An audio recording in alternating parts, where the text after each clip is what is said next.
तो विद्यार्थी मित्रों, आज આપણે ચર્ચા કરીશું વિદ્યુત ડાયપોલની સ્થિતિ ઊર્જાની। તો વિદ્યુત ડાયપોલની સ્થિતિ ઊર્જા અગત્યનો પ્રશ્ન છે। તો વિદ્યુત ડાયપોલની સ્થિતિ ઊર્જા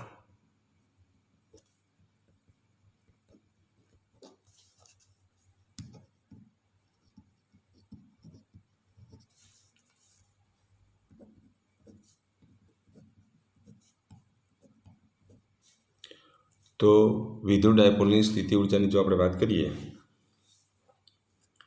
तो विद्युत डायपोलને આપણે એક સમાન વિદ્યુત ક્ષેત્રમાં મૂકી દઈએ। ધારો કે આ એક સમાન વિદ્યુત ક્ષેત્ર છે। જ્યારે ડાયપોલને સમાન વિદ્યુત ક્ષેત્રમાં મૂકેલ હોય ત્યારે તેની સ્થિતિ ઊર્જા કેટલી છે એની આપણે ચર્ચા કરવાની છે। તો ધારો કે આ સમાન વિદ્યુત ક્ષેત્ર E છે। આ વિદ્યુત ક્ષેત્રની અંદર આપણે એક વિદ્યુત ડાયપોલ મૂકી દઈએ। ધારો કે આ રીતે વિદ્યુત ડાયપોલ મૂકી દીધો તો આ વિદ્યુત ડાયપોલ છે। હવે આ વિદ્યુત ડાયપોલનો કયો વિદ્યુતભાર લઈએ તો એક ધારો કે આ વિદ્યુત ડાયપોલનો કયો વિદ્યુતભાર છે તો ઋણ વિદ્યુતભાર છે। આ વિદ્યુત ડાયપોલનો ધન વિદ્યુતભાર છે। આ વિદ્યુત ક્ષેત્રની દિશા E છે। ડાયપોલ મોમેન્ટની દિશા કઈ બાજુ હોય તો ઋણથી ધન તરફ હોય અને આ ડાયપોલ મોમેન્ટને આપણે સદિશ P વડે દર્શાવી દઈએ। તો આ ડાયપોલ મોમેન્ટ અને આ વિદ્યુત ક્ષેત્ર વચ્ચેનો ખૂણો કેટલો છે તો થીટા છે। એનો મતલબ એ થયો કે ઋણ વિદ્યુતભાર અને ધન વિદ્યુતભાર વચ્ચેનું x અક્ષને અનુલક્ષીને અંતર કેટલું વિદ્યુત ક્ષેત્રની દિશામાં અંતર કેટલું છે તો આ અંતરને આપણે d વડે દર્શાવીએ। तो अंतर કેટલું d છે જે ધન વિદ્યુતભાર અને ઋણ વિદ્યુતભાર વચ્ચેનો અંતરનો તફાવત વિદ્યુત ક્ષેત્રની દિશાનું અંતર કહેવાય। કઈ દિશાનું અંતર કહેવાય વિદ્યુત ક્ષેત્રની દિશાનું અંતર કહેવાય। તમને ખબર છે કે આ ઋણ વિદ્યુતભાર અને આ ધન વિદ્યુતભાર આ બે વિદ્યુતભારો વચ્ચે એટલે કે ડાયપોલ મોમેન્ટ વચ્ચે એટલે કે બે વિદ્યુતભારો વચ્ચેનું અંતર કેટલું છે તો 2a છે। એટલે આ વિદ્યુત ક્ષેત્રની દિશાનો ઘટક થાય ને तो d बराबर शू लखाय 2a cos थीटा लखाय। d ની જગ્યાએ આપણે શું લખીશું 2a cos थीटा તમે લખી શકો।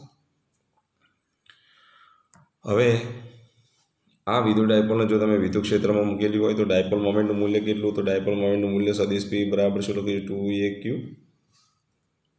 મૂલ્યની જો વાત કરીએ તો p બરાબર શું લખાય 2aq લખાય।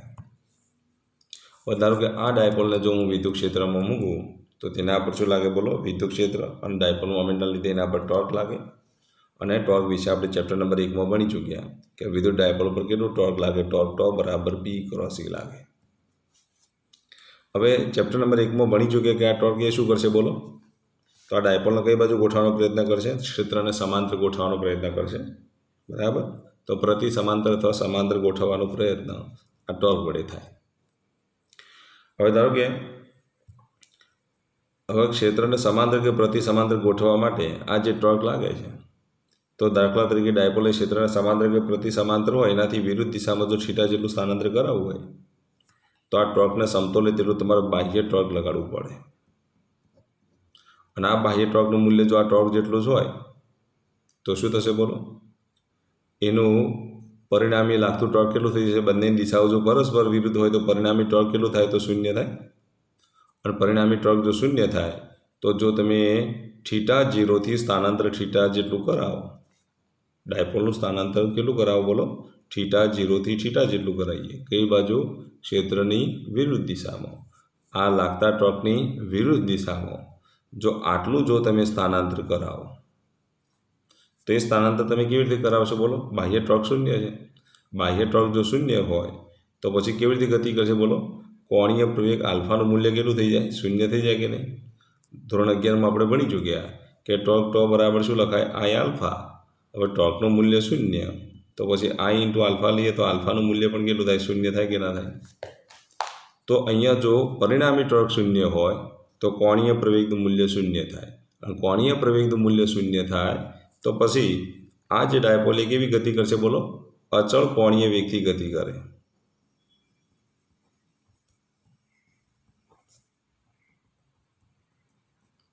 હવે ધારો કે આ ડાયપોલ એ અચળ કોણીય વેગથી ગતિ કરે તો ભાઈ તમે શું કહી શકો બોલો કોણીય વેગમાં થતો ફેરફાર શૂન્ય, અને કોણીય વેગમાં થતો ફેરફાર શૂન્ય, તો ગતિ ઉર્જા પણ કેટલી? શૂન્ય. તો પછી થીટા 0 થી થીટા જેટલું જ્યારે તમે સ્થાનાંતર કરાવો ત્યારે જે કંઈ કાર્ય થાય એ કાર્ય જે ઉર્જા સ્વરૂપે સંગ્રહિત થાય તેને શું કહેવાય? આપેલા ડાયપોલની સ્થિતિ ઉર્જા કહેવાય. શું કહેવાય? આપેલા ડાયપોલની સ્થિતિ ઉર્જા કહેવાય. તો ફરી એકવાર બોલી જાઉં છું. ડાયપોલને જ્યારે બાહ્ય વિદ્યુત ક્ષેત્રમાં મૂકવામાં આવે ત્યારે આટલું ટોર્ક લાગે છે. આ ટોર્કના લીધે ડાયપોલ ક્ષેત્રને સમાંતર ગોઠવાય અથવા તો પ્રતિ સમાંતર ગોઠવાય. હવે જો આ ડાયપોલ ઉપર જે વિદ્યુત ક્ષેત્રના લીધે જે ટોર્ક લાગે છે એટલું જો બાહ્ય ટોર્ક લગાડવામાં આવે તો પરિણામી ટોર્ક શૂન્ય થાય. પરિણામી ટોર્ક શૂન્ય થાય તો પછી આલ્ફાનું મૂલ્ય કેટલું થાય? શૂન્ય થાય. કારણ કે ટો બરાબર શું લખાય? આઈ આલ્ફા. માટે ટોની કિંમત 0. તો આપેલા ડાયપોલની ઝડપની ચાક માત્રા તો શૂન્ય હોય જ નહીં. તો આલ્ફાની કિંમત કેટલી થઈ જશે? શૂન્ય થઈ જશે. એનો મતલબ એ થયો કે ડાયપોલ એ અચળ કોણીય વેગથી ગતિ કરે.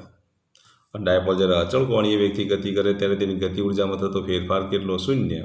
તો જે કંઈ કાર્ય કરીએ થીટા 0 થી થીટા સુધી લઈ જવા માટે આ બાહ્ય ટોર્ક વડે જે કંઈ કાર્ય કરવામાં આવે એ તેની સ્થિતિ ઉર્જા સ્વરૂપે શું થાય? સંગ્રહિત થાય. તો હવે એ સ્થિતિ ઉર્જા જો શોધવી હોય તો એ સ્થિતિ ઉર્જા શોધવા માટે W બરાબર ક્યાંથી ક્યાં સુધી સ્થાનાંતર કરાવો છો? થીટા 0 થી થીટા સુધી. તો અહીંયા થીટા 0 થી થીટા. અહીંયા ટોર્ક ટો બરાબર શું લખાય? P sin થીટા લખાય. તો બાહ્ય ટોર્કનું મૂલ્ય પણ આના જેટલું જ છે એટલે અહીંયા પણ આપણે શું લખીશું? P E sin theta. તો અહીંયા લખી દઈએ ટો એક્સટર્નલ ઇન્ટુ ડી થીટા. તો આના બરાબર જો લખીએ તો થીટા 0 થી થીટા ટો એક્સટર્નલની કિંમત કેટલી? તો P sin theta into D theta. P આપણે કોમન કાઢી દઈએ. જો P કોમન કાઢવામાં આવે તો ઇન્ટિગ્રેશન થીટા 0 થી થીટા. અહીંયા શું લખીશું? Sine theta D theta. Sine થીટાનું સંકલન કેટલું થાય તો આપણને ખબર છે? Minus P. અહીંયા શું લખીશું? Cos theta. થીટા 0 થી થીટા. આનું જો આપણે સાદુરૂપ આપીએ તો આના બરાબર જો લખીએ તો માઇનસ P. થીટાની જગ્યાએ આપણે થીટા મૂકી દઈએ તો અહીંયા શું લખીશું? Cos theta. અને અહીંયા થીટા 0 મૂકી દઈએ. થીટાની જગ્યાએ થીટા 0 મૂકી દઈએ તો અહીંયા શું લખાય? Cos theta 0. માઇનસના અંદર ગુણી કાઢીએ. જો માઇનસના અંદર ગુણવામાં આવે તો P cos theta 0 minus cos theta થાય. તો આટલું કાર્ય થાય. જે આ કાર્ય મળ્યું એ કાર્ય કયા સ્વરૂપે સંગ્રહ થાય? તો સ્થિતિ ઉર્જા સ્વરૂપે સંગ્રહ થાય, જેને આપણે ડાયપોલની સ્થિતિ ઉર્જા ગણીએ. તો અહીંયા આપણે જો લખીએ તો યુ થીટા બરાબર શું લખીશું? P cos theta 0 minus cos theta. યાદચ્છિક રીતે જો થીટા 0 બરાબર π/2 લેવામાં આવે, કેમ લીધું એની ચર્ચા પછી કરીએ, પણ અત્યારે જો થીટા 0 બરાબર જો π/2 લેવામાં આવે તો યુ થીટા બરાબર આપણે શું લખીશું? બોલો. P cos π/2 minus cos theta. Cos π/2ની કિંમત કેટલી? તો 0. તો આના બરાબર જો લખીએ તો P 0 માઇનસ કોસ થીટા. તો આના બરાબર જો લખીએ તો માઇનસ PE કોસ થીટા થાય. આ યુ થીટાની કિંમત મળી. આ માઇનસ PE કોસ થીટા જે મળી એની જગ્યાએ તમે માઇનસ P ડોટ સદિશ E લખી શકો. કારણ કે જો કોસ વિધેય હોય તો કયો ગુણાકાર થાય? ડોટ ગુણાકાર થાય. બીજું જો આ સદિશ રાશિ છે, આ પણ કેવી રાશિ? સદિશ રાશિ. જ્યારે સ્થિતિ ઉર્જા કેવી રાશિ? અદિશ રાશિ. માટે કયો ગુણાકાર આવે? બે સદિશ રાશિઓનો ડોટ ગુણાકાર કરવાથી આપણને કઈ રાશિ મળે? અદિશ રાશિ મળે. કઈ મળે? અદિશ રાશિ મળે. તો યુ થીટા બરાબર આપણે શું લખીશું? માઇનસ P ડોટ E લખી શકીએ. હવે જો અહીંયા ધ્યાન આપો, ખરેખર સ્થિતિ ઉર્જાનું સૂત્ર તો આપણે આગળની થિયરીમાં ભણી ચૂક્યા. કારણ કે આ બે વિદ્યુતભારોનું તંત્ર છે, બાહ્ય વિદ્યુત ક્ષેત્ર મૂકેલું છે.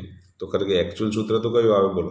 ધારો કે ધન વિદ્યુતભાર છે ને, એનો સ્થાન સદિશ ધારો કે R1 હોય તો બિંદુ Q એટલે કે ધન વિદ્યુતભાર આગળ મળતું વિદ્યુત સ્થિતિમાન VR1 થાય કે નહીં? એટલે આ ઋણ વિદ્યુતભાર આગળ વિદ્યુત સ્થિતિમાન કેટલું થશે? તો VR2 થાય. બાહ્ય વિદ્યુત ક્ષેત્ર છે, બે વિદ્યુતભારો વચ્ચેનું અંતર કેટલું છે? 2a છે. તો આ બે વિદ્યુતભારોના તંત્ર વડે મળતી સ્થિતિ ઉર્જા વત્તા બાહ્ય વિદ્યુત ક્ષેત્રના લીધે ધન વિદ્યુતભારની સ્થિતિ ઉર્જા, બાહ્ય વિદ્યુત ક્ષેત્રના લીધે ઋણ વિદ્યુતભારની સ્થિતિ ઉર્જા, આ બધાનું શું કરવું પડે? સરવાળો કરવો પડે. લાસ્ટ થિયરીમાં આપણે ભણી ચૂક્યા. બાહ્ય વિદ્યુત ક્ષેત્રની અંદર બે વિદ્યુતભારોને મૂકેલા હોય તો તંત્રની સ્થિતિ ઉર્જા કેટલી થાય? એ સૂત્રની મદદથી તમે જો સ્થિતિ ઉર્જા શોધો તો એ આ રીતે લખાય.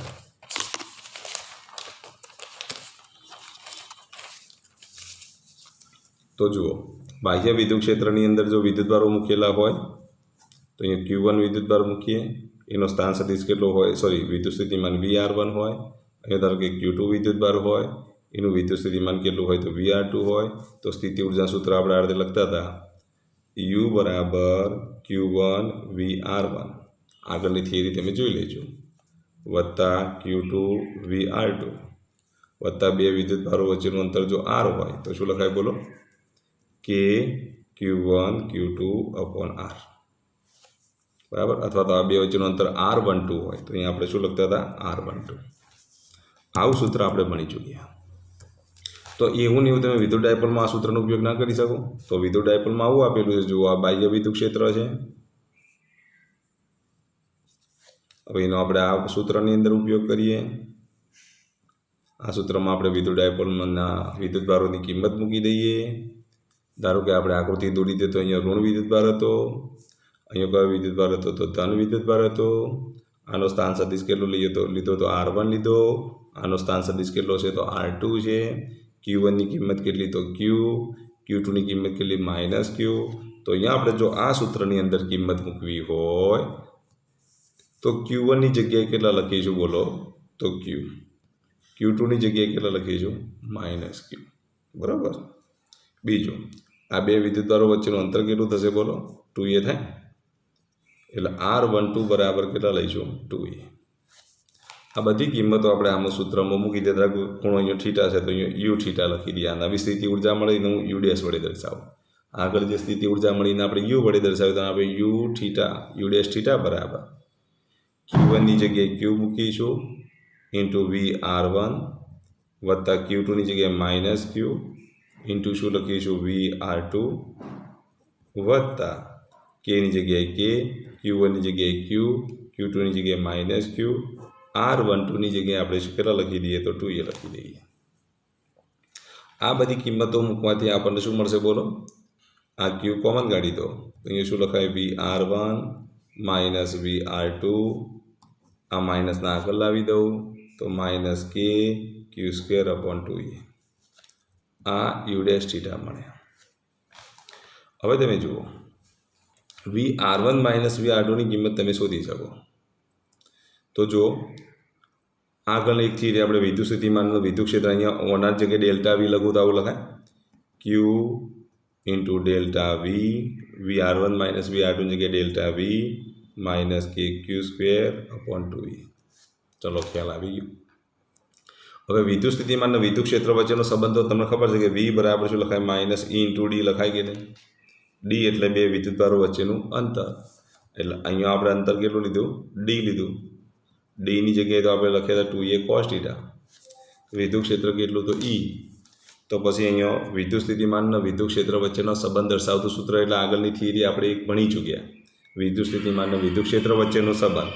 તો આના બરાબર જો લખીએ તો Q ડેલ્ટા Vની જગ્યાએ શું લખીશું minus E into D minus K Q² upon 2a.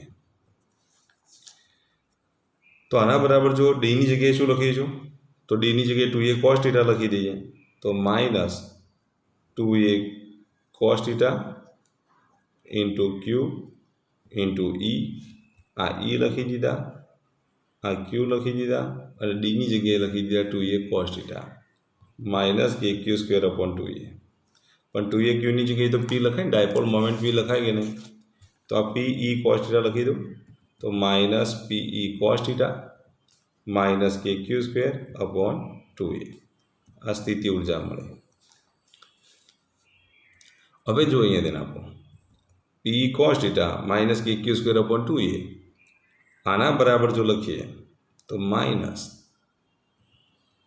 P dot E minus K Q² upon 2a. લખાય કે ન લખાય. હવે તમે જુઓ આટલી આપણને શું મળે સ્થિતિ ઉર્જા મળે U ડેશ થીટા. પણ તમે વિચારો આ પદ તો કેવું રહેવાનું બોલો, દરેક બિંદુ માટે સરખું જ રહેવાનું, કારણ કે વિદ્યુત ડાયપોલને તમે ગમે તે સ્થાને ગોઠવો. બે વિદ્યુતભારો વચ્ચેનું અંતર પણ કેવું રહેવાનું અચળ રહેવાનું, વિદ્યુતભારોના મૂલ્ય પણ કેવા રહેવાના અચળ રહેવાના, કેનું મૂલ્ય પણ કેવું રહેવાનું અચળ રહેવાનું. અચળ મૂલ્ય ઉમેરીએ તો સ્થિતિ ઉર્જાનો તફાવત લઈએ તો તફાવતમાં આ મૂલ્ય તો શું થશે અચળ ઉડી જશે. એટલે આનું કોઈ મહત્ત્વ રહેતું નથી, જે અચળાંક છે. તો સ્થિતિ ઉર્જાના તફાવતમાં શું બની જશે? તો સ્થિતિ ઉર્જાના તફાવતમાં અચળાંક છે જેને આપણે અવગણીએ. એને ના ગણીએ તો ચાલે, કારણ કે વ્યવહારમાં શાનું મૂલ્યની જરૂર પડે? તો સ્થિતિ ઉર્જાના તફાવતની જરૂર પડે છે. માટે વિદ્યુત ડાયપોલની સ્થિતિ ઉર્જા જો લખીએ તો અહીંયા KQ²/2A અચળાંક છે. માટે વિદ્યુત ડાયપોલની સ્થિતિ ઉર્જાનો તફાવત ની સ્થિતિ ઉર્જા U' બરાબર શું લખીશું? -P.E. જનરલી આપણે આવું જ લખીશું કે સ્થિતિ ઉર્જા U બરાબર -P.E બરાબર શું લખીશું? -PE cos θ. તો આ વિદ્યુત ડાયપોલની શું થઈ? સ્થિતિ ઉર્જાનું સૂત્ર થયું. શું થયું? વિદ્યુત ડાયપોલની સ્થિતિ ઉર્જા. એના જુદા જુદા કિસ્સાઓની જો ચર્ચા કરવામાં આવે તો એના જુદા જુદા કિસ્સાઓ કયા કયા આવશે બોલો? તો એના જો જુદા જુદા કિસ્સાઓ જો લખીએ તો સ્થિતિ ઉર્જા માટે U બરાબર આપણને સૂત્ર મળી ગયું, કયું? તો PE cos θ. તો જો થીટા બરાબર કેટલા હોય? π/2 હોય તો સ્થિતિ ઉર્જા કેટલી મળશે? U બરાબર -PE cos π/2. માટે -PE cos π/2 ની કિંમત 0, તો સ્થિતિ ઉર્જાનું મૂલ્ય 0. તો જ્યારે ડાયપોલ વિદ્યુત ક્ષેત્રને લંબરૂપે ગોઠવાયેલું હોય ત્યારે તેની સ્થિતિ ઉર્જાનું મૂલ્ય કેટલું થાય? 0 થાય. આટલું યાદ રાખવાનું. ક્યારે? ડાયપોલ એ ધારો કે આ વિદ્યુત ક્ષેત્ર છે,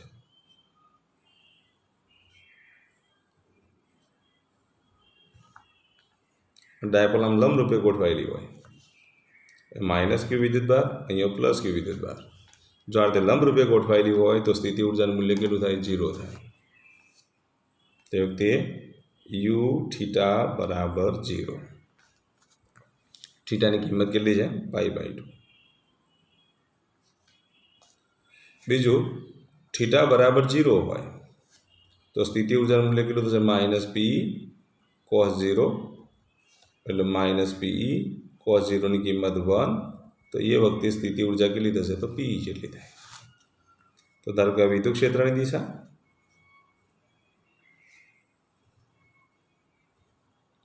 અને આ વિદ્યુત ડાયપોલની દિશા. જો બંનેની દિશાઓ સમાન હોય તો થીટાની કિંમત કેટલી મળશે? cos 0 એટલે 1. તો એ વખતે આપણને સ્થિતિ ઉર્જા કેટલી મળે? તો -PE મળે. θ બરાબર જો π લઈએ તો U બરાબર શું લખીશું? -PE cos π. માટે -PE cos π ની કિંમત -1 બરાબર કેટલા મળશે? તો PE. તે વખતે સ્થિતિ ઉર્જાનું મૂલ્ય મહત્તમ મળે. આ શું મળ્યું? ધન મહત્તમ. આ સ્થિતિ ઉર્જાનું મૂલ્ય કયું મળ્યું? તો ઋણ મહત્તમ મળ્યું. કયું મળ્યું? ઋણ મહત્તમ. તો આ રીતે અહીંયા ધન વિદ્યુતભાર હોય, અહીંયા ઋણ વિદ્યુતભાર હોય, ડાયપોલ મોમેન્ટની દિશા આમ હોય, વિદ્યુત ક્ષેત્રની દિશા આમ હોય. બંનેની દિશાઓ પરસ્પર કેવી? વિરુદ્ધ હોય. જો બંનેની દિશાઓ પરસ્પર વિરુદ્ધ હોય તો સ્થિતિ ઉર્જાનું મૂલ્ય કેટલું મળે? તો PE જેટલું મળે. કેટલું મળે? PE જેટલું મળે. તો આટલું તમારે યાદ રાખવાનું. ચલો, ખ્યાલ આવી ગયો. હવે આ થિયરી લખવી કેવી રીતે એની આપણે વાત કરી લઈએ.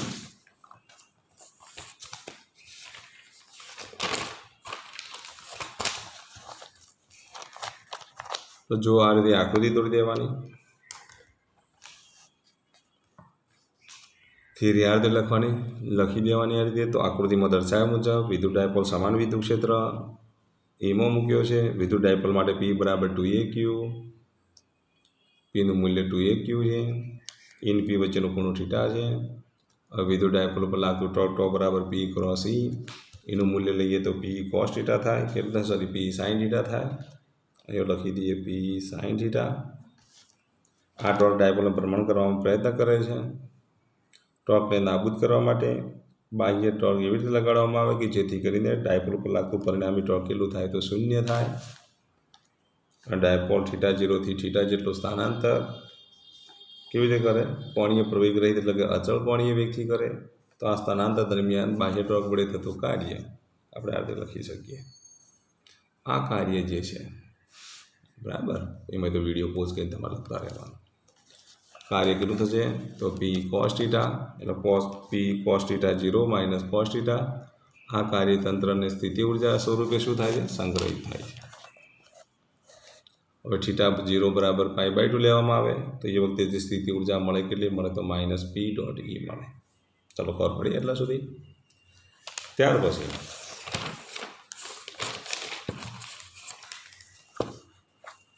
બાહ્ય વિદ્યુત ક્ષેત્રમાં બે વિદ્યુત ડાયપોલના તંત્ર વડે થતું સ્થિતિ ઉર્જા U θ ડેશ બરાબર Q1 BR1 વત્તા Q2 BR2 બરાબર વત્તા K Q1 Q2 અપોન આરની જગ્યાએ આપણે R12 લખી દઈએ.